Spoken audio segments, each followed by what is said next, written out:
Hello everyone. Uh, as I said in a previous tutorial, I will continue to uh, create tutorials about the hand painted style, and today I want to show you how I created this stylized grass. So you can see how it's looking. This is the diffuse, the normal map, roughness, ambient occlusion, and height map. So let's start from the beginning. The first thing is I need to create the proper shape of the grass, and I started from the shape node, transform it a little bit down, directional blur it with the 90 degrees up. That's the way that I want to get the basically the grass shape, the silhouette of the grass leaf. The next step is I just cut it on the bottom of the grass leaf a little bit. Next step is histogram scan. I just created the basically the shape of the grass, and it's basically the primitive shape, and I will work on it with the next nodes. So the next step is blur high quality grayscale. I'm just blur the hard edges to prevent the aliasing at the end. Basically, as I was like saying a lot about use the blur high quality grayscale node. It's really helping you to remove a harsh line, and it's really nice for the normal output. So yeah, okay, the blur high quality grayscale, and the next step is histogram scan again. So here, if you can see the difference between this like part and this part, I just decided to create a little bit not so narrow this part, because at the end it's a little bit looking better with this kind of nose shape of the grass itself. So that's why I used here blurred and histogram scan to just reinforce the correct shape that I want. So the next step is directional warp with minus 70 degrees, and for the warp itself I'm using gradient liner. Histogram scan it a little bit and blur it a little bit. So the main idea here is to just move the bottom part of the grass leaf a little bit to the left, because after I will have the mirror grayscale node with invert axis X true and mirror axis X,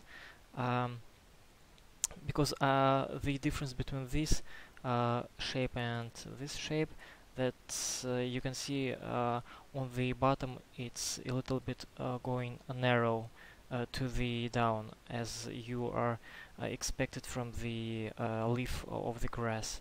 So it's just going a little bit narrow to the bottom.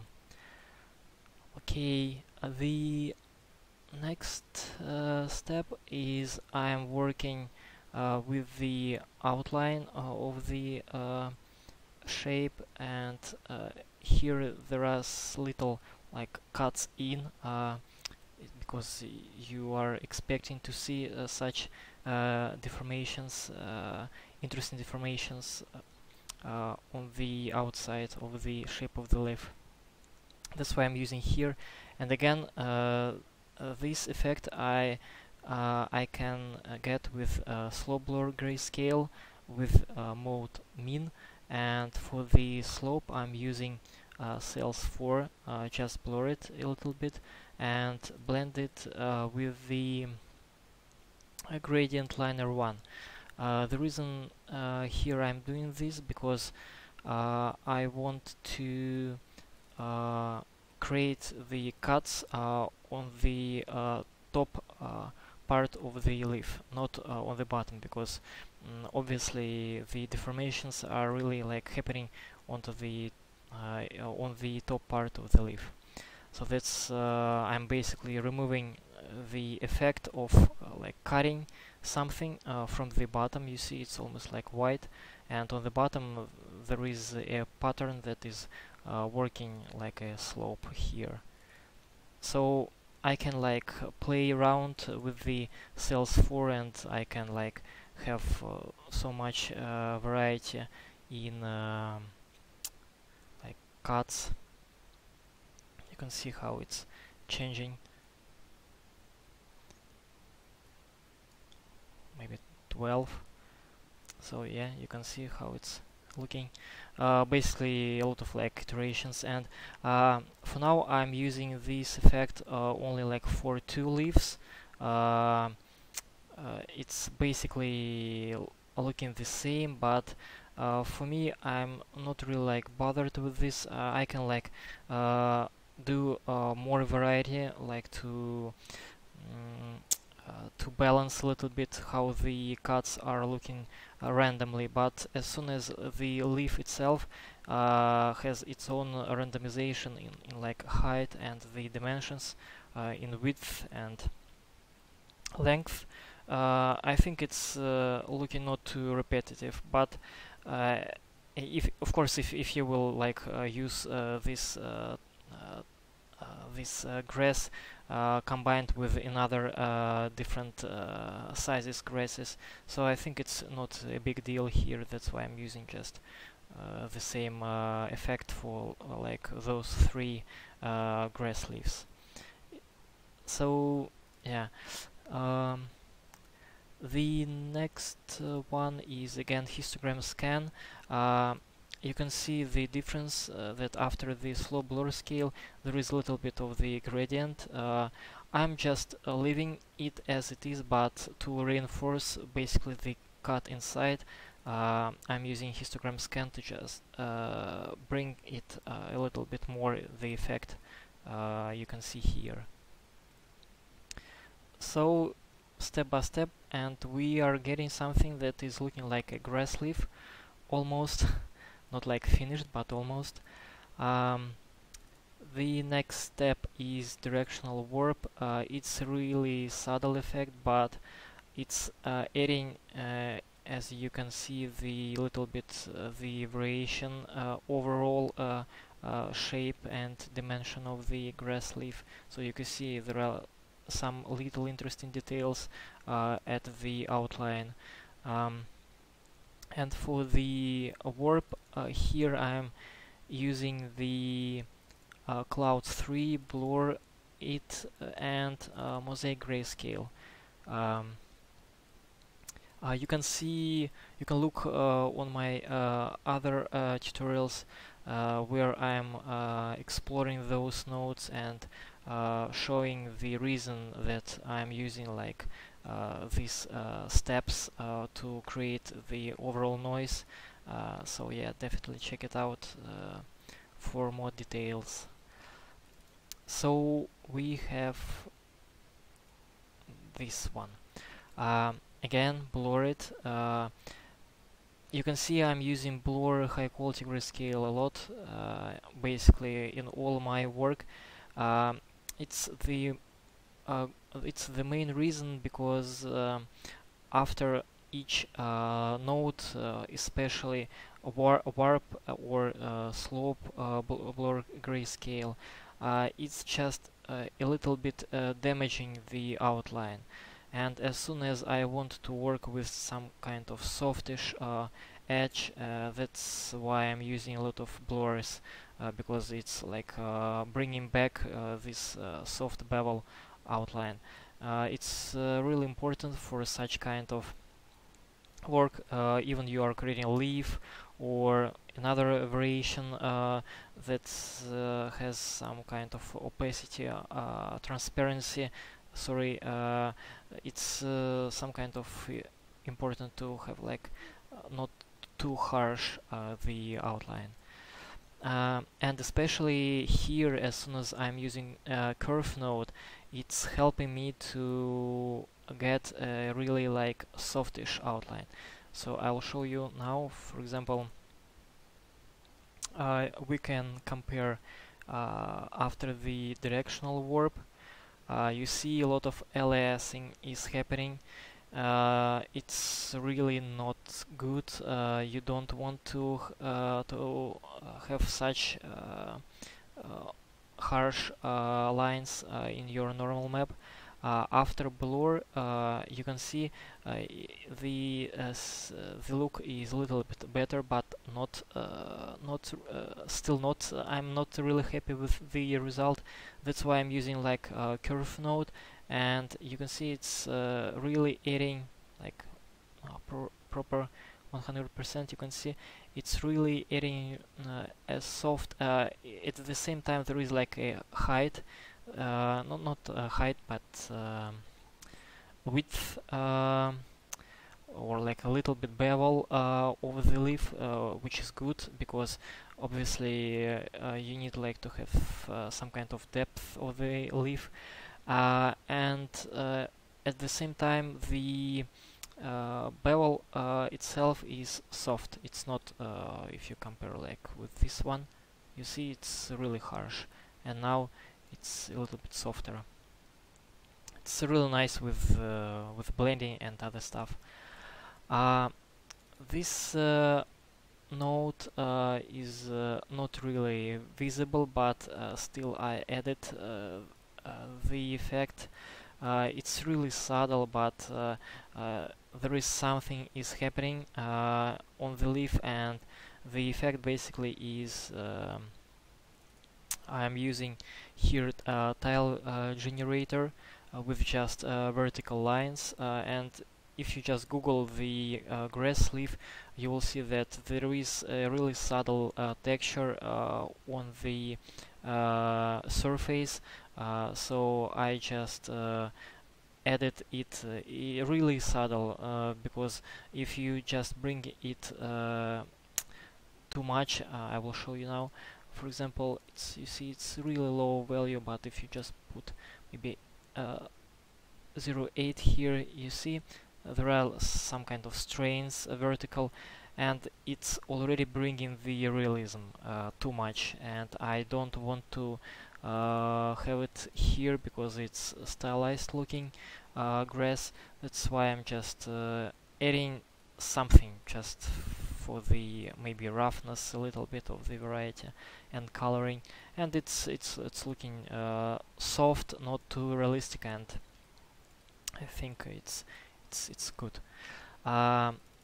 So yeah, well, basically the next step, now we finished with the outline, and now we need to work with the basically a little bit of sculpting with our leaf.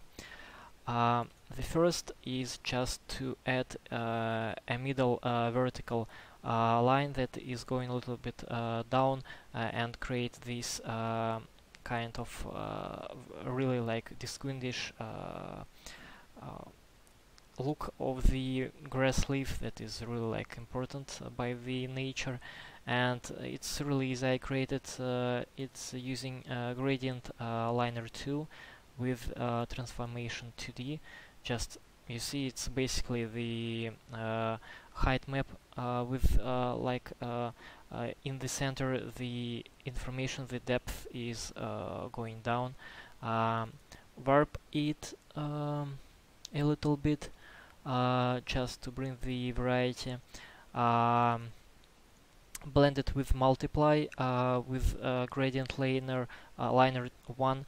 It's just because I'm just removing the bottom part not to like the same as you can see here, just removing a little bit the effect to the bottom.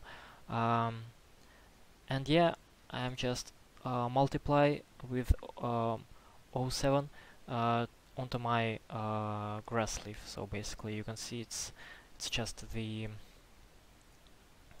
center line that is going down to bring the effect. You see how it's looking. The next node is I'm using it's really cool effect that adding a really like a realism to your leaf. It's creating the a little bit of beveling that is going down or by the outline shape of the grass. So it's some kind of shape. If you will see the profile, that it's going from the bottom, going up, create a curvature, then again to the bottom, again up, and go down to the another edge of the grass. So basically it is creating like really 3D dimensional shape, even if it's like you see the flat surface, but at the end it's looking like 3D, because you know that the mesh itself that is using like in games for the grass is really like low poly. It's basically the plane with a little bit of the variety in curvature, and with like low amount of triangles subdivided just to create the basic shape, but overall it's just a plane. So as much depth you can add into the normal map and create the curvature look, it's better. It's looking more interesting, even if it's the grass itself is small. But you can see in stylized games the grass sometimes is big and it's looking much bigger, for example, as it's in real life. That's why cool details that you can add into the grass leaf, it's beneficial in the outcome result. Okay, the next note, sorry, I just forgot where we stopped. Yeah, again, the outline curvature, as I said, the effect here, and the next step is blending with multiply, again with the gradient. Again, look at this gradient as the height map, and I'm adding just on top of my leaf this gradient just to create a little bit curvature onto on the top part. It's basically, you can see here that this part is catching more light than the bottom part. Bottom is almost like in shadow. That's why I'm using here this blending. The next is skew grayscale. It's just simple node that is just skewing your pattern with horizontal axis, so nothing crazy. Directional warp with the shape, round shape, paraboloid. I'm just using it to create the grass curvature for the overall pattern. The next is directional warp. It's the difference between this directional warp and this directional warp, because here I'm using like Perlin noise with gradient liner again. This technique I'm using just removing the effect on the bottom and just leaving the noise onto the top part. Again, I'm using it because I want to create the variety on top part of the leaf. And here, as soon as this part of the leaf is going much closer to the ground, there is no happening a lot of variety in the leaf, because this part is weak compared to this part, and here you can see the more like variety coming from the wind or just another nature stuff. That's why I'm adding the effect only on top part. Again, histogram scan, but here I think I'm not using anything, just yeah, maybe play it early a little bit. And here I am creating basically the opacity mask. So I just took the leaf, go through the histogram scan node and bring it almost to the up position. It's just giving me the really sharp opacity mask that's basically I'm looking for to just cut out in alpha blend shader my grass. You can see here I'm adding another leaf, and I'll show you.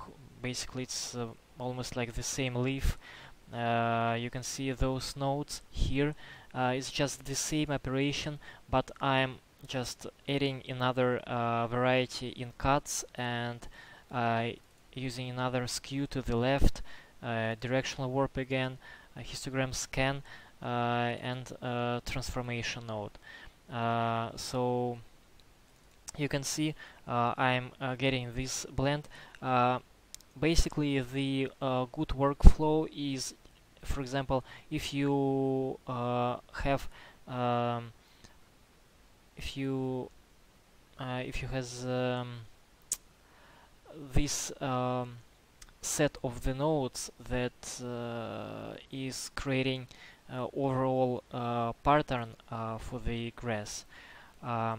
It's a good idea to create just the graph itself, other graph that is creating only the leaf shape, full leaf shape with all the variety of the outline and of the like small details.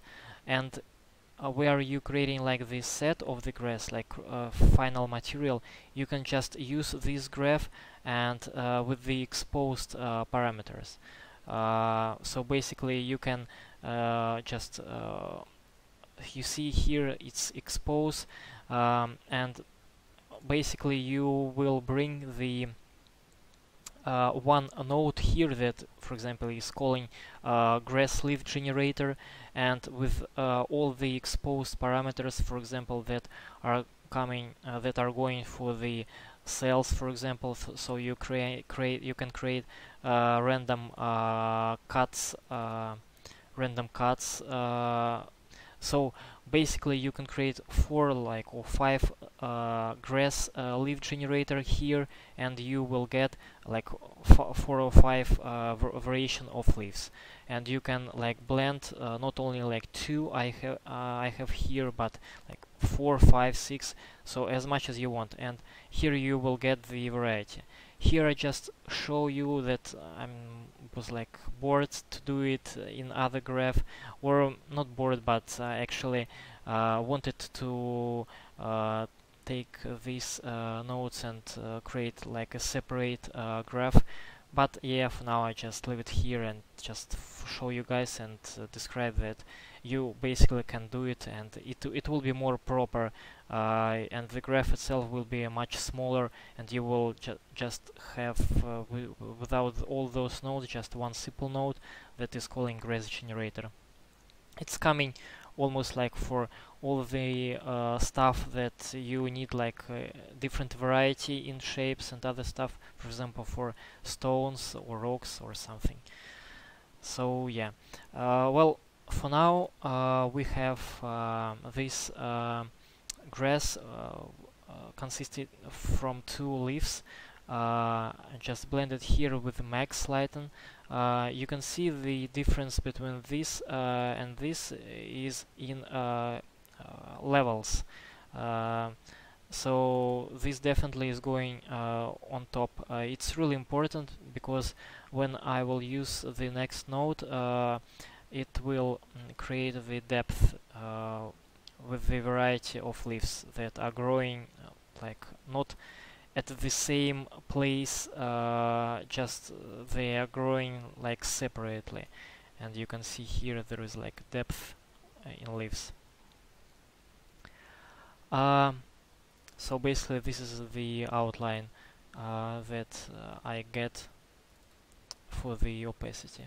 You see, it's basically like, again, histogram scan, blend it together and blur it a little bit to just create softish outline.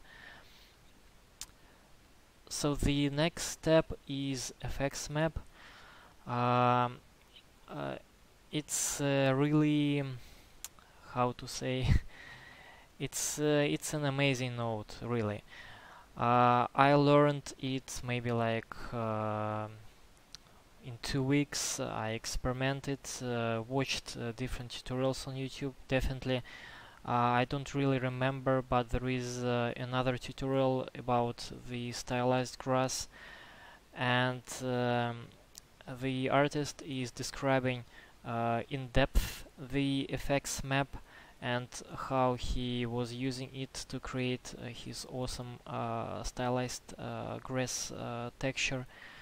Um, I think that I will do the separate tutorial. Maybe this is part 1 and the next will be part 2, just describing how I created effects map and why I was using it for this grass.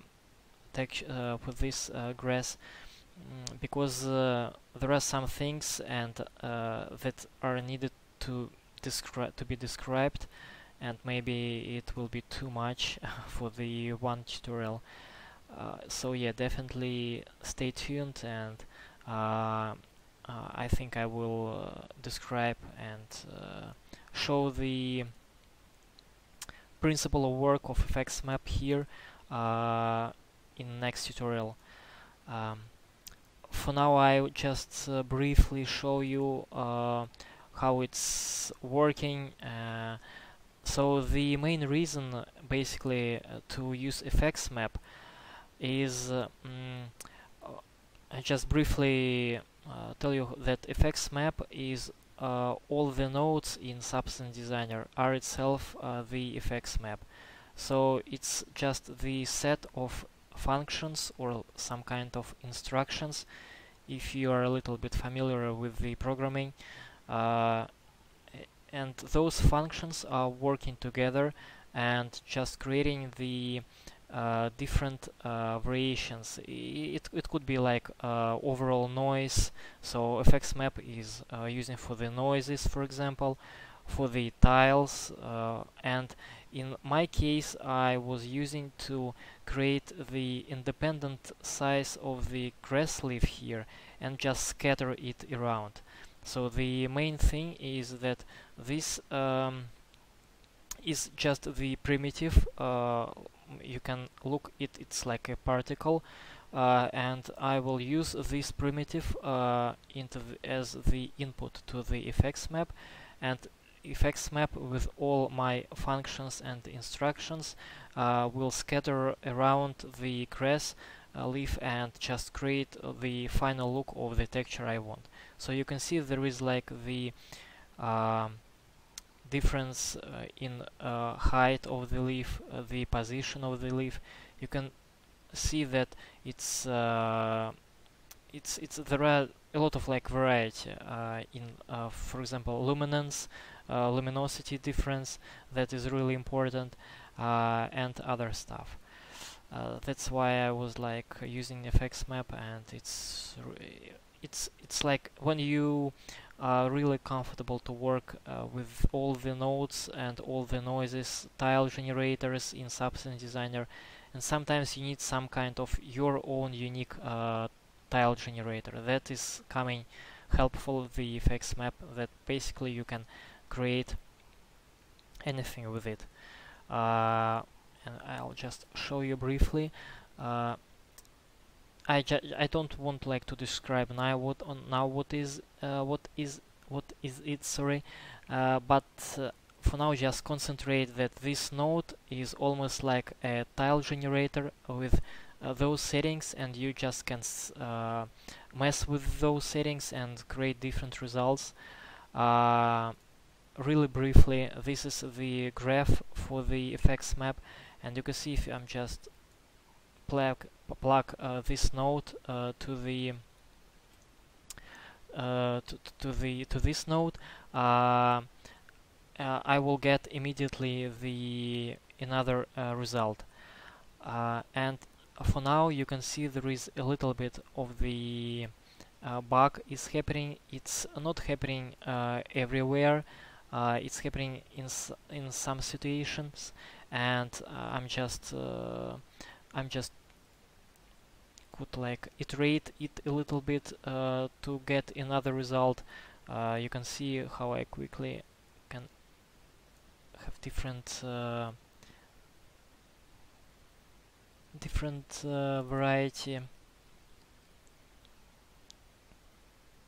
You can see, for example, here it's completely like random, so I can get the different height, different sizes of the grass, and itself it's looking really really random, so I can like generate so much variety for the textures. So for example, I can create the set of those textures, and for example set of 4 on one texture just divided by 4, and bring it to the engine and just iterate with those different sets of grass, and it's looking completely like different, and overall it will add so much variety into your like final look of the grass in engine. For example, here you see so much different stuff I can get with the effects map. That's why it's so useful, and when you go really deep inside the work of the effects map, it's amazing, and you can control almost everything. As I showed, there is like a small bug. It's not a bug, it's just the limitation that I'm forcing, that one leaf is going into the other leaf, is because sometimes the height map is really close, and you can see this shape is really tricky. It's going down, and sometimes the leaf with really close height is going through, and where the pixels of the height are just really they are really close to each other, you can see that one leaf is just cutting in to the another leaf. For now, I'm just researching how to do it, and the one way is to bring the basically the mask, but for now I'm just looking for the workaround, and you just can iterate with a random seed different leaves, and just when you get this limitation, just go for the another random seed, and sometimes it will eliminate in another grass. For example, here you can see there is this is the limitation, but overall it's working awesomely cool, and you can get so much interesting variations. Just experiment, and yeah, it's really cool. So just leave for the wait for the in part 2, and I will describe really in depth how it is working, why I'm using all those nodes, what is the meaning of those nodes, why I created this graph, and basically how this graph is different from the this graph. So yeah, stay tuned, and I will describe. Sorry, but for one tutorial it will be too much, I think. So yeah, after the effects map we got this pattern, for example. I again blurred it again, because after the effects map, after all those transformations, I just need to remove the harsh lines. And the another node is the pixel processor. pixel processor is not really similar to the effects map, but it is still working with the input image. So for now, pixel processor is working for me as the warp node, and you can see that in edit mode there is again a really similar graph, mathematical logic here that is operating with the input image. And for the input image I am using this pattern, and in histogram scan you can see it's almost black, but it's not black. I'm really sure that you're seeing only a black image here, but those values are really subtle. For example, I can just bring it a little bit, I think up, sorry, just the position. Yes, and you see that the effect is so much crazier. That's why I was using really subtle effect. It's just random adding random curvature to the overall set of leaves. That is doing in this pixel processor. I could use for this operation the warp node, but I couldn't get the result I want with warp node. That's why I was created a pixel processor. So basically, again, it's almost like the effects map, but is using not to the iteration and working with the patterns or creating some kind of noise texture. Pixel processor is doing basically what it's calling. It's just processing the pixels using some input information, and in my case it's the input Perlin noise just modified, and some logic instructions I'm using, and here yeah, just playing with the with those settings, and I'm getting this result. Yeah, so I think I will go briefly through this node again in the effects map tutorial. So the final node is auto levels. I'm just bringing up all the levels, all the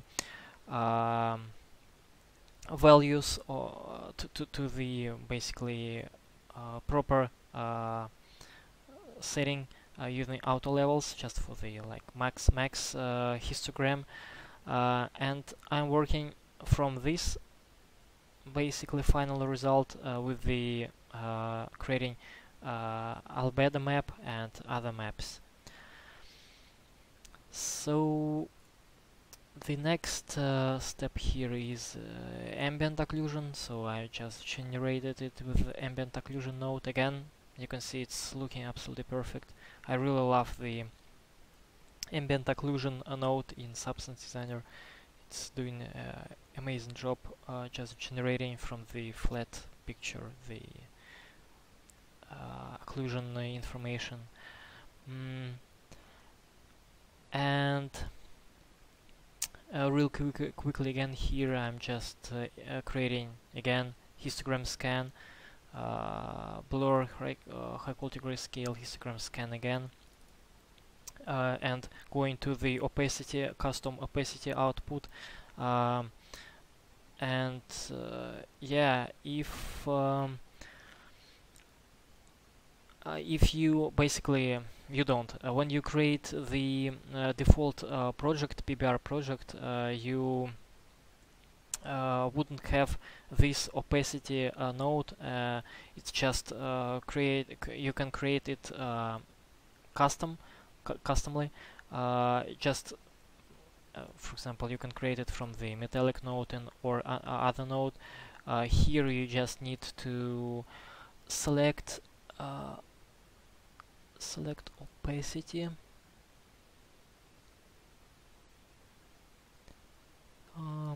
Yeah, label, you just put opacity, and sorry, label, yeah, opacity, and in identifier opacity 1.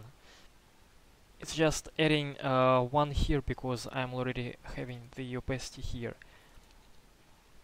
And yeah, when you just double click the base material or just view output view in 3D view, it will update your shader and will use the opacity node as like the alpha blend shader. So yeah, that's how you can create the custom output node. So the process of creating the albedo, and here I'm using again the workflow that is using the baked information of lighting and shadows into the texture. So as I described in previous tutorials, that I'm using this workflow, it's not really like suitable for creating albedo, but in my case I think it's looking nice with this depth, and overall I like how it's looking. And I just created this effect really subtle, so you can see there is a really subtle variety in shadows and highlights, and I think it's working nice for the albedo itself. Again, the process of creating a color map is the same as in other tutorials. I will just go really briefly.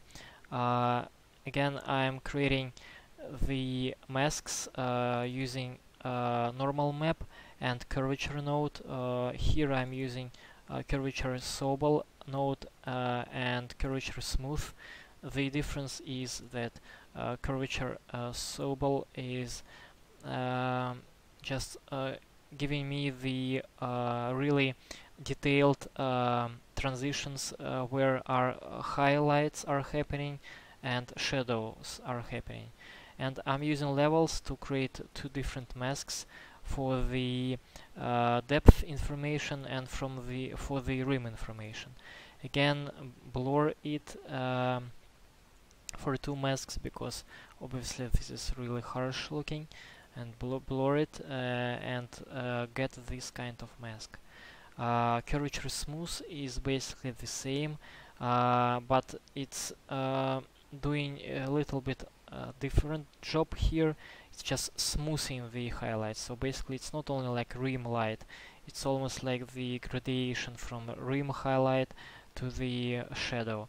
It's really cool effect, and it's really creating like the effect of painterly look, and I was using this mask for the texturing too. As soon as I have those masks, now I can create the base color. Again, I'm creating the basic color map, just the blend of two colors using as the opacity mask this noise, and I got this texture result. The next step is I'm adding darks. Next step is adding a little bit of rim light. Again, it's really subtle. I'm just highlighting a little bit the edges. I can add, for example, this much effect, but I really don't like how it's really good to get this rim light basically in shading mode in your 3D engine. As you can see on the marmoset render, that there is a really nice highlight, and if you add the highlight to the albedo map on the edges, it will look too much artificial. So be careful with the rim light, and if you want to add it, just it must be really subtle. The next step is shadows. For the shadows I'm using this mask, as I said, is just add another layer, really subtle, the warm color to the grass. And as you can see, I'm just using different colors closely to the green. For the rim, for example, it's yellow. For the darks, it's more like cold green, because I am using like warm greenish color, and this one is more like coldish green. And in shadows, you are expecting more like cold green. And when you add in this variety of colors, cold and warm colors, it will create more like likely looking colors on your texture. The next is ambient occlusion. So basically it's this invert grayscale coming from the AO generator. I'm adding invert grayscale, leveling it a little bit, and adding on top of my base color.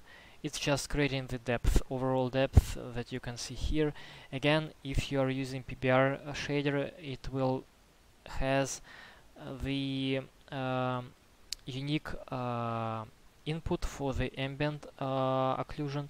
That's why it's not baking inside the albedo map, but the texture itself that I will get at the end, it could be used not only with PBR shader, but in, for example, old school workflow, without like how to say, when we baked all the lighting inside the texture. So it's the middle balance between using the texture in PBR and not PBR. As soon as I rendered this grass in Marmoset, using basically all those nodes for the PBR shading, you can see it's looking not really bad. There are some variety in shading and the depth and other stuff. That's why I think it's working pretty nice for the PBR shading and non-PBR shading. It's just a middle balance between using different technologies, but at the end it's just a matter of how you can apply it and how it looks. So don't be really stressed that the albedo map must look as it must look. Just experiment, and just experiment with the look in engine. I really recommend you to see the outcome result, not, for example, here in Substance Designer, even it's PBR shading, but maybe in Unreal Engine or Unity Engine, how it will look basically. This node you can see after the AO here, basically it's a really important node. I'm adding here the color variety. Here I can create really different look. For example, this maybe more warmish grass. Depends on your style, so you can get different coloring, and it will get the different look. So this may be more like cold green grass, and that's the look I'm looking for. And the color variation is coming from this mask. Basically, it's my outcome of overall height, and I need like the difference in height and color. That's why it's using for the color variety, because you can see it's a variety in luminance, and it's really working with different colors that are applying on top of my just green texture. And the last step is adding gradient to the bottom. It's a really important one, because obviously at the bottom there is no light almost, if the grass is tall as such is. That's why I'm just removing a little bit of lighting in the bottom, And again, for the opacity, for the mask, I'm using gradient liner with histogram scan. Just bring it to the bottom and multiply it with those settings. So this is the albedo map, and the roughness is really quickly. Again, I am not really crazy with the roughness, but I really liked this. Maybe it's not realistic, but I don't know, I just like it. That maybe there is some kind of wetness on top of the grass. It's adding, I think, a interesting look to it. So you can see here it's working. Again, I'm reusing the noise that I was using here for the creating the first step for the base color. I'm using here just bring together the levels and directional warped to create a little bit of this pattern, the direction with the leaf. For the warp, I was using again the last node for the height map, and just it will just randomize the pattern considering the leaf itself. And I'm adding the inverted ambient occlusion on top of the this texture. As soon as grass is really the surface is really glossy, not really glossy, but glossy. That's why for the roughness I'm adding a little bit of blackness that is coming from the ambient occlusion, and you can see that in bottom parts, in depth parts, it's more like white because there is sand or something. It's not really reflective, but on the curved surface it's more black, more dark gray color, because it will catch and reflect more light. It's more like not matte surface, but more like glossy surface.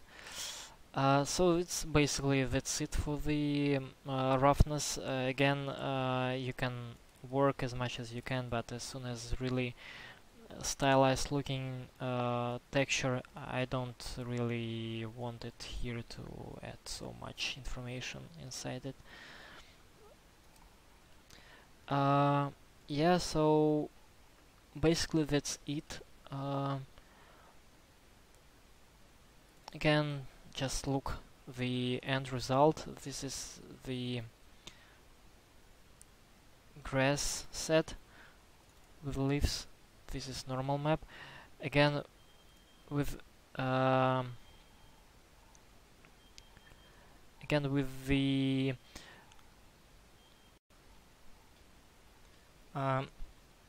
again the normal map, you can see that it's looking really soft. In 100% you can see the outline is really soft. It's the effect that I'm really looking for everything when creating the texture in Substance Designer. I don't really harsh lines because it's really creating the nice effect in all the engines, and the normal map, in my opinion, must look as accurate as possible.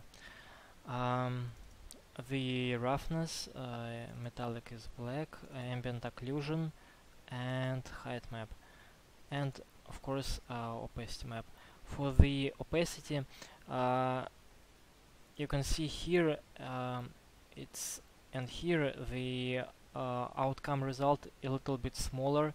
It's really good because with this histogram and blur, I am controlling how the depth of the leaf will look at the end. So basically, with this histogram scan, I'm cutting down, so I'm just decreasing the dimensions of the outline of the grass a little bit smaller.